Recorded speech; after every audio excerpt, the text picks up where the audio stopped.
Hi everyone. Regular ಉಪ್ಪಿಟ್ಟು ಖಾರ ಉಪ್ಪಿಟ್ಟಕ್ಕಿಂತ ತುಂಬಾನೇ special ಆಗಿರೋ ರವೆ ವಾಂಗಿಬಾತ್ ತುಂಬಾನೇ ಟೇಸ್ಟಿಯಾಗಿರುತ್ತೆ. ಅದರಲ್ಲೂ ಈ ರವೆ ವಾಂಗಿಬಾತ್ ಜೊತೆ ನೀರ್ ಚಟ್ನಿ ಇದ್ಬಿಟ್ರೆ ಟೇಸ್ಟ್ ಅಲ್ಟಿಮೇಟ್ ಆಗಿರುತ್ತೆ. ಉಪ್ಪಿಟ್ಟಂದ್ರೆ ಇಷ್ಟ ಇಲ್ಲ ಅನ್ನೋರಿಗೆ ಈ ರೀತಿ ರವೆ ವಾಂಗಿಬಾತ್ ಮಾಡ್ಕೊಡಿ, ಇಷ್ಟಪಟ್ಟು ತಿಂತಾರೆ. ಬೆಳಗಿನ ತಿಂಡಿಗೆ ಒಂದೇ ಥರದ ಉಪ್ಪಿಟ್ಟು ತಿಂದು ಬೇಜಾರಾಗಿದ್ರೆ ಈ ರೀತಿ ರವೆ ವಾಂಗಿಬಾತ್ ಮಾಡ್ಕೊಳ್ಳಿ, ತುಂಬಾನೇ ಸ್ಪೆಷಲ್ ಆಗಿರುತ್ತೆ. ಹಾಗಿದೆ ಬನ್ನಿ, ರವೆ ವಾಂಗಿಬಾತ್ ಅದ್ರ ಜೊತೆ ಒಳ್ಳೆ ಕಾಂಬಿನೇಷನ್ ಆದ ನೀರ್ ಚಟ್ನಿ ಹೇಗೆ ಮಾಡೋದು ಅಂತ ನೋಡೋಣ. ಮೊದಲಿಗೆ 1 ಕಪ್ ಅಷ್ಟು ಬನ್ಸಿ ರವೆನ ತಗೊಂಡಿದ್ದೀನಿ. ಬೇಕಿದ್ರೆ ಬಾಂಬೆ ರವೆನೂ ಕೂಡ ತಗೊಳ್ಬೋದು, ಆದರೆ ಬನ್ಸಿ ರವೆದು ಟೇಸ್ಟ್ ತುಂಬಾನೇ ಚೆನ್ನಾಗಿರತ್ತೆ. ಇದನ್ನ ಒಂದು ಪ್ಯಾನ್ಗೆ ಹಾಕಿ ಚೆನ್ನಾಗಿ ಹುರ್ಕೊಳ್ಬೇಕು. ರವೆನ ಎಷ್ಟು ಚೆನ್ನಾಗಿ ಹುರ್ಕೊಳ್ತೀವೋ ಉಪ್ಪಿಟ್ಟು ಅಷ್ಟೇ ಟೇಸ್ಟಿಯಾಗಿರತ್ತೆ. ಈಗ ಈ ರವೆ ಚೆನ್ನಾಗಿ ಅರಳಿ ಕಲರ್ ಕೂಡ ಸ್ವಲ್ಪ ಚೇಂಜ್ ಆಗಿದೆ. ಈಗ ಇದನ್ನ ಎತ್ತಿಟ್ಕೊಳ್ಳೋಣ. ಈಗ ಅದೇ ಪ್ಯಾನ್ನಲ್ಲಿ 5 ರಿಂದ 6 ಟೇಬಲ್ ಸ್ಪೂನ್ ಅಷ್ಟು ಎಣ್ಣೆ ಕಾಯಿಸ್ಕೊಳ್ತಾ ಇದ್ದೀನಿ. ಇದ್ರ ಜೊತೆಗೆ 1 ಟೇಬಲ್ ಸ್ಪೂನ್ ಅಷ್ಟು ತುಪ್ಪ ಕೂಡ ಕಾಯಿಸ್ಕೊಳ್ತಾ ಇದ್ದೀನಿ. ತುಪ್ಪ ಹಾಕಿದ್ರೆ ಟೇಸ್ಟ್ ತುಂಬಾನೇ ಚೆನ್ನಾಗಿರುತ್ತೆ. ಇದಕ್ಕೆ 10 ರಿಂದ 12 ಗೋಡಂಬಿ ಹಾಕಿ ಫ್ರೈ ಮಾಡಿ ಎತ್ತಿಟ್ಕೊಳ್ಳೋಣ. ಗೋಡಂಬಿನ ಹಾಗೆ ಬಿಟ್ಬಿಟ್ರೆ ಒಗ್ಗರಣೆ ಜೊತೆ ಮೆತ್ತಗಾಗ್ಬಿಡತ್ತೆ. ಈ ರೀತಿ ಎತ್ತಿಟ್ಕೊಂಡ್ರೆ ಕ್ರಿಸ್ಪಿಯಾಗಿರುತ್ತೆ, ತಿನ್ನೋಕ್ಕೂ ಚೆನ್ನಾಗಿರತ್ತೆ. ಈಗ ಅದೇ ಎಣ್ಣೆಯಲ್ಲಿ 1 ಟೀ ಸ್ಪೂನ್ ಸಾಸಿವೆ, 1 ಟೇಬಲ್ ಸ್ಪೂನ್ ಕಡಲೆಬೇಳೆ, 1 ಟೇಬಲ್ ಸ್ಪೂನ್ ಉದ್ದಿನಬೇಳೆ ಹಾಕಿ ಕಡಲೆಬೇಳೆ ಉದ್ದಿನಬೇಳೆದು ಕಲರ್ ಚೇಂಜ್ ಆಗೋ ತನಕ ಹುರ್ಕೊಂಡು ಚಿಕ್ಕದಾಗಿ ಹೆಚ್ಕೊಂಡಿರೋ 2 ಈರುಳ್ಳಿ, 2 ಹಸಿಮೆಣಸು, 1 ಕಡ್ಡಿಯಷ್ಟು ಕರಿಬೇವು ಹಾಕಿ ಈರುಳ್ಳಿನ ಚೆನ್ನಾಗಿ ಬಾಡಿಸ್ಕೊಳ್ಬೇಕು. ಈರುಳ್ಳಿ ಚೆನ್ನಾಗಿ ಫ್ರೈ ಆಗಿದೆ. ಈಗ ಇದಕ್ಕೆ 1 ಸಣ್ಣ ಕಪ್ಪಷ್ಟು ಫ್ರೆಶ್ ಆಗಿರೋ ಹಸಿ ಬಟಾಣಿ, 2 ಮೈಸೂರು ಬದನೆಕಾಯಿನ ಈ ರೀತಿ ಉದ್ದುದ್ದ ಹೆಚ್ಕೊಂಡಿರೋದನ್ನ ಹಾಕಿ ಬಟಾಣಿ ಮತ್ತು ಬದನೆಕಾಯಿನ 1-2 ನಿಮಿಷ ಎಣ್ಣೆಯಲ್ಲೇ ಚೆನ್ನಾಗಿ ಫ್ರೈ ಮಾಡ್ಕೊಳ್ಬೇಕು. ಬಟಾಣಿ ಬದನೆಕಾಯಿ ಬೇಗ ಬೆಂದೋಗ್ಬಿಡತ್ತೆ, ಜಾಸ್ತಿ ಟೈಮ್ ತಗೊಳ್ಳಲ್ಲ. ಈಗಿದು ಚೆನ್ನಾಗಿ ಫ್ರೈ ಆಗಿದೆ. ಇದಕ್ಕೀಗ ಹೆಚ್ಕೊಂಡಿರೋ 2 ಟೊಮ್ಯಾಟೊ, ರುಚಿಗೆ ತಕ್ಕಷ್ಟು ಉಪ್ಪು ಹಾಕಿ ಟೊಮ್ಯಾಟೊ ಫುಲ್ ಸಾಫ್ಟ್ ಆಗಬೇಕು, ಅಲ್ಲಿ ತನಕ ಇದನ್ನು ಫ್ರೈ ಮಾಡ್ಕೊಳ್ಬೇಕು. ನಂತರ ಇದಕ್ಕೆ 2 ಟೇಬಲ್ ಸ್ಪೂನ್ ಅಷ್ಟು ವಾಂಗಿಬಾತ್ ಪೌಡರ್ನ ಮನೆಯಲ್ಲೇ ಮಾಡ್ಕೊಂಡಿರೋದನ್ನು ಹಾಕೊಳ್ತಾ ಇದ್ದೀನಿ. ನೀವು ರೆಡಿ ವಾಂಗಿಬಾತ್ ಪೌಡರ್ನ ಕೂಡ ಹಾಕೊಳ್ಬೋದು. ನಂತರ 1/4 ಟೀ ಸ್ಪೂನ್ ಅರಿಶಿಣ, 1/4 ಟೀ ಸ್ಪೂನ್ ಖಾರದ ಪುಡಿ, ಚಿಟಿಕೆಯಷ್ಟು ಹಿಂಗನ್ನು ಹಾಕಿ 1 ನಿಮಿಷ ಫ್ರೈ ಮಾಡ್ಕೊಳ್ಬೇಕು. Vangibath powder recipe video already upload ಆಗಿದೆ. ವಾಂಗಿಬಾತ್ ಪೌಡರ್ ರೆಸಿಪಿ ನಿಮಗೆ ಬೇಕು ಅಂದರೆ ನನ್ನ ಪೇಜ್ನಲ್ಲಿ ಚೆಕ್ ಮಾಡಿ. ಈಗಿದು ಚೆನ್ನಾಗಿ ಫ್ರೈ ಆದಮೇಲೆ 1 ಕಪ್ ಬನ್ಸಿ ರವೆಗೆ 3 ಕಪ್ ಅಷ್ಟು ಬಿಸಿ ನೀರನ್ನು ಹಾಕೊಳ್ತಾ ಇದ್ದೀನಿ. ಬನ್ಸಿ ರವೆಗೆ ನೀರು ಸ್ವಲ್ಪ ಜಾಸ್ತಿ ಬೇಕಾಗತ್ತೆ. ಇದನ್ನು ಚೆನ್ನಾಗಿ ಮಿಕ್ಸ್ ಮಾಡಿ ನೀರು ಚೆನ್ನಾಗಿ ಕುದಿಲಿಕ್ಕೆ ಸ್ಟಾರ್ಟ್ ಆದಮೇಲೆ 1 ಸಣ್ಣ ಕಪ್ ಅಷ್ಟು ತುರಿದಿರೋ ಫ್ರೆಶ್ ಕಾಯಿ ಹಾಕಿ ಒಂದ್ಸಲಿ ಚೆನ್ನಾಗಿ ಎಲ್ಲದನ್ನು ಮಿಕ್ಸ್ ಮಾಡಿಕೊಂಡು ಹುರಿದಿರೋ ರವೆನ ಸ್ವಲ್ಪ ಸ್ವಲ್ಪ ಹಾಕೊಳ್ತಾ ಚೆನ್ನಾಗಿ ಮಿಕ್ಸ್ ಮಾಡ್ಕೊಳ್ತಾ ಬರಬೇಕು. ಈ ರೀತಿ ಮಾಡೋದ್ರಿಂದ ಗಂಟಾಗಲ್ಲ, ಮತ್ತು ರವೆನೂ ಕೂಡ ಚೆನ್ನಾಗಿ ಹುರ್ಕೊಂಡಿರೋದ್ರಿಂದ ಗಂಟಾಗಲ್ಲ. ಈಗಿದು ಚೆನ್ನಾಗಿ ಮಿಕ್ಸ್ ಆಗಿದೆ. 1-2 ನಿಮಿಷ ಸಿಮ್ನಲ್ಲಿ ಲಿಡ್ ಕ್ಲೋಸ್ ಮಾಡಿ ರವೆನ ಅರಳಲಿಕ್ಕೆ ಬಿಡಬೇಕು. 1-2 ನಿಮಿಷ ಆಗಿದೆ. ರವೆ ಚೆನ್ನಾಗಿ ಅರಳಿದೆ, ತುಂಬಾನೇ ಸಾಫ್ಟಾಗಿ ಮತ್ತು ಉದ್ರುದ್ರಾಗೂ ಕೂಡ ಬಂದಿದೆ.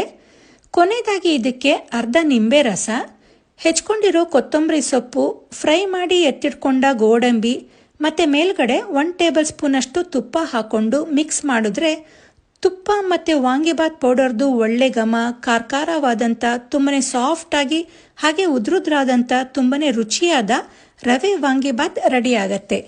ಈಗ ಇದಕ್ಕೆ ಒಳ್ಳೆ ಕಾಂಬಿನೇಷನ್ ಆದ ನೀರ್ ಚಟ್ನಿ ಮಾಡ್ಕೊಳ್ಳೋಣ. ಚಟ್ನಿ ಮಾಡ್ಕೊಳ್ಳೋಕ್ಕೆ ಒಂದು ಪ್ಯಾನ್ನಲ್ಲಿ 1 ಟೇಬಲ್ ಸ್ಪೂನ್ ಶೇಂಗಾ ಬೀಜ, 2 ಟೀ ಸ್ಪೂನ್ ಹುರಿಗಡಲೆ ಹಾಕಿ ಲೈಟಾಗಿ ಹುರ್ಕೊಳ್ಳೋಣ. ತುಂಬ ಏನು ಹುರ್ಕೊಳ್ಳೋದೇನು ಬೇಡ. ಇದನ್ನು ಹುರ್ಕೊಂಡಾದ್ಮೇಲೆ ಆರ್ಲಿಕ್ಕೆ ಬಿಟ್ಟು ಒಂದು ಮಿಕ್ಸಿ ಜಾರ್ನಲ್ಲಿ 2 ಟೇಬಲ್ ಸ್ಪೂನ್ ಅಷ್ಟು ಕಾಯಿ, ಶೇಂಗಾ ಹುರುಗಡಲೆ ಹಾಕೊಳ್ಳೋದ್ರಿಂದ ನೀರ್ ಚಟ್ನಿಗೆ ಕಾಯಿ ಜಾಸ್ತಿ ಬೇಕಾಗಲ್ಲ. ನಂತರ ಅರ್ಧ ಟೀ ಸ್ಪೂನ್ ಅಷ್ಟು ಬೆಳ್ಳುಳ್ಳಿ, ಅರ್ಧ ಇಂಚ್ ಶುಂಠಿ, ಸ್ವಲ್ಪ ಹುಣಸೆ ಹಣ್ಣು, ಹುರಿದಿಟ್ಕೊಂಡ ಶೇಂಗಾ ಮತ್ತು ಹುರಿಗಡಲೆ, ಖಾರಕ್ಕೆ 3 ಹಸಿಮೆಣಸು, ರುಚಿಗೆ ತಕ್ಕಷ್ಟು ಉಪ್ಪು, ಗ್ರೈಂಡ್ ಮಾಡೋಕ್ಕೆ ಎಷ್ಟು ಬೇಕೋ ಅಷ್ಟು ನೀರು ಹಾಕಿ ಮೊದಲಿಗೆ ಇದನ್ನಷ್ಟೇ ಗ್ರೈಂಡ್ ಮಾಡಿಕೊಂಡು ಲಾಸ್ಟ್ನಲ್ಲಿ ಕರಿಬೇವು ಹಾಕಿ ನೈಸಾಗಿ ಗ್ರೈಂಡ್ ಮಾಡ್ಕೋಬೇಕು. ಹೋಟೆಲ್ಗಳಲ್ಲಿ ನೋಡಿರ್ತೀರ, ಚಟ್ನಿಯಲ್ಲಿ ಕರಿಬೇವುದು ಸಣ್ಣ ಸಣ್ಣ ಪೀಸಸ್ ಕಾಣಿಸ್ತಿರತ್ತೆ. ಈ ರೀತಿ ಗ್ರೈಂಡ್ ಮಾಡ್ಕೊಂಡ್ರೇನೆ ಕರಿಬೇವು ಈ ರೀತಿ ಕಾಣೋದು. ಇದನ್ನು ಒಂದು ಬೌಲ್ಗೆ ಹಾಕಿ ಇದ್ರ ಜೊತೆ ಸ್ವಲ್ಪ ನೀರನ್ನು ಸೇರಿಸಿ ಮಿಕ್ಸ್ ಮಾಡ್ಕೊಳ್ಬೇಕು. ಇದಕ್ಕೆ ಒಗ್ಗರಣೆ ಮಾಡ್ಕೊಳ್ಳೋಕ್ಕೆ ಒಂದು ಪ್ಯಾನ್ನಲ್ಲಿ 2 ಟೀ ಸ್ಪೂನ್ ಎಣ್ಣೆ ಕಾಯಿಸಿ, ಅರ್ಧ ಟೀ ಸ್ಪೂನ್ ಸಾಸಿವೆ, ಅರ್ಧ ಟೀ ಸ್ಪೂನ್ ಉದ್ದಿನಬೇಳೆ ಹಾಕಿ ಫ್ರೈ ಮಾಡಿ, 2 ಒಣಮೆಣಸು, ಸ್ವಲ್ಪ ಕರಿಬೇವು ಹಾಕಿ ಫ್ರೈ ಮಾಡಿ. ಇದನ್ನ ರೆಡಿ ಮಾಡ್ಕೊಂಡಿರೋ ಚಟ್ನಿಗೆ ಹಾಕಿ ಚೆನ್ನಾಗಿ ಮಿಕ್ಸ್ ಮಾಡಿಕೊಂಡ್ರೆ ರವೆ ವಾಂಗಿಬಾತ್ಗೆ ಒಳ್ಳೆ ಕಾಂಬಿನೇಷನ್ ಆದ ನೀರ್ ಚಟ್ನಿ ರೆಡಿ ಆಗತ್ತೆ. ಈಗ ಸಬ್ಬಸ್ಗೆ ಸೊಪ್ಪಿನ ಉಪ್ಪಿಟ್ಟು ಹೇಗ್ ಮಾಡೋದು ಅಂತ ನೋಡೋಣ. ನಿಮ್ಮನೇಲಿ ಉಪ್ಪಿಟ್ಟಂದ್ರೆ ಇಷ್ಟ ಆಗಲ್ಲ, ಉಪ್ಪಿಟ್ಟು ಮಾಡಿ ದಿನ ತಿಂಡಿನೇ ತಿನ್ನಲ್ಲ ಅನ್ನೋರು ಇದ್ದಾರಾ? ಹಾಗಿದ್ರೆ ಇವತ್ತು ನಾ ತೋರ್ಸ್ಕೊಡ್ತಾ ಇರೋ ಸಬ್ಬಸ್ಗೆ ಸೊಪ್ಪಿನ ಉಪ್ಪಿಟ್ಟು ಹಾಗೆ ಅದ್ರ ಜೊತೆಗೆ ಈ ರೀತಿ ನೀರ್ ಚಟ್ನಿನ ಮಾಡ್ಕೊಡಿ, ಡೆಫಿನೆಟ್ಲಿ ಇಷ್ಟಪಡ್ತಾರೆ.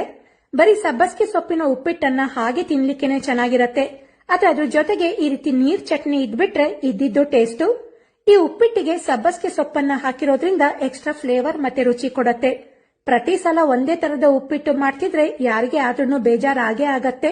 ಅವಾಗ ಈ ರೀತಿ ಸಬ್ಬಸ್ಗೆ ಸೊಪ್ಪಿನ ಉಪ್ಪಿಟ್ಟು ನೀರ್ ಚಟ್ನಿನ ಮಾಡ್ಕೋಬಹುದು, ತುಂಬಾನೇ ರುಚಿಯಾಗಿರತ್ತೆ. ಸಬ್ಬಸ್ಗೆ ಸೊಪ್ಪಿನ ಉಪ್ಪಿಟ್ಟು ಮಾಡ್ಲಿಕ್ಕೆ ಮೊದಲಿಗೆ ರವೆನ ಹುರ್ಕೊಳ್ಬೇಕು. ನಾನಿಲ್ಲಿ 1 ಕಪ್ ಅಷ್ಟು ಬನ್ಸಿ ರವೆನ ತಗೊಂಡಿದ್ದೀನಿ, ನೀವು ಬೇಕಾದ್ರೆ ಬಾಂಬೆ ರವೆನ ತಗೊಳ್ಬಹುದು. ಈ ರವೆ ಚೆನ್ನಾಗಿ ಅರಳಿ ಸ್ವಲ್ಪ ಕಲರ್ ಚೇಂಜ್ ಆಗೋ ತನಕ ಹುರ್ಕೊಳ್ಬೇಕು. ರವೆನ ಎಷ್ಟು ಚೆನ್ನಾಗಿ ಹುರ್ಕೊಳ್ತೀವೋ ಉಪ್ಪಿಟ್ಟು ಕೂಡ ಅಷ್ಟೇ ಚೆನ್ನಾಗಿ ಬರುತ್ತೆ. ಉಪ್ಪಿಟ್ಟು ಸಾಫ್ಟ್ ಆಗಿದ್ರು ರವೆ ಒಂದಕ್ಕೊಂದು ಅಂಟ್ಕೊಳ್ಳಲ್ಲ. ಬಾಂಬೆ ರವೆಗಿಂತ ಈ ಬನ್ಸಿ ರವೆ ಉಪ್ಪಿಟ್ಟು ಟೇಸ್ಟ್ ತುಂಬಾನೇ ಚೆನ್ನಾಗಿರತ್ತೆ. ರವೆನ ಈಗ ಚೆನ್ನಾಗಿ ಹುರ್ಕೊಂಡಿದ್ದಾಗಿದೆ, ಇದನ್ನ ಸಪರೇಟ್ ಆಗಿ ಎತ್ತಿಟ್ಕೊಳ್ಳೋಣ.